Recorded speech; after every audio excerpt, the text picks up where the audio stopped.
Mga negosyante nagsimula ng pumesto sa Baratillo at Food Strip na bahagi ng kapistahan ng Dagupan City. Nakatutok doon live si CJ Turida. CJ? Chris, andito tayo ngayon sa kabaan ng Zamora Street dito sa Dagupan kung saan ipinatatayo ang mga stalls para sa food strip na bahagi pa rin ng kapistahan ng lungsod ng Dagupan. Makikita natin sa aking likuran na meron ng mga pwestong nagbukas, meron ng mga nakalatag na mesa rito at meron na rin mga pumapasyal upang mag-food trip dito sa food strip. Abala ang ilang negosyante sa pag-aayos ng kanilang pwesto sa food strip sa bahaging ito ng Zamora Street, Dagupan City.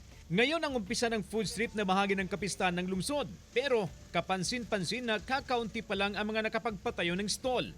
Sa food strip, mabibili ang iba't ibang pagkain. Pwedeng isama ang mga kaibigan at pamilya para doon mag-dine-in.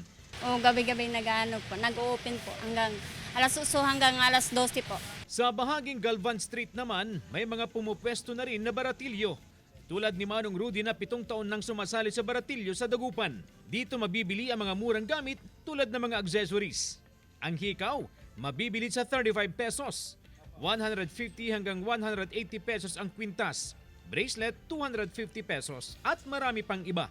Ang inaasahan namin na sana na lumakas yung pagbibinta. Dahil sarado ang Zamora at Galvan Street, asahan na raw na mas titindi pa ang problema sa traffic ayon sa Public Order and Safety Office. At tuloy-tuloy na yan hanggang sa Kapaskuhan.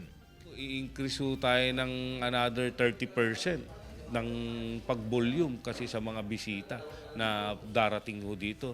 Magtatagal ang operasyon ng food strip at baratilyo hanggang sa Pebrero 22 sa susunod na taon.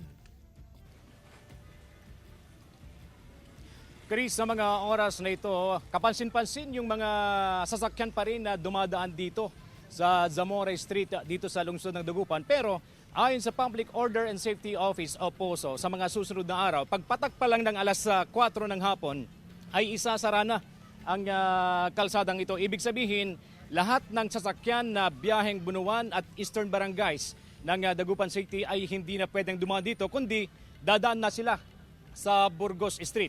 Samantala, Chris, nagpaalala ang mga otoridad sa mga papasyal dito sa Zamora Street, dito sa Food Strip, at sa Baratillo naman sa bahagi ng Galvan Street na mag-ingat sa Mandurukot. Tiniyak naman na PNP at POSO ang kanilang maigpit na seguridad. Balik sa iyo, Chris. Maraming salamat, CJ Turida.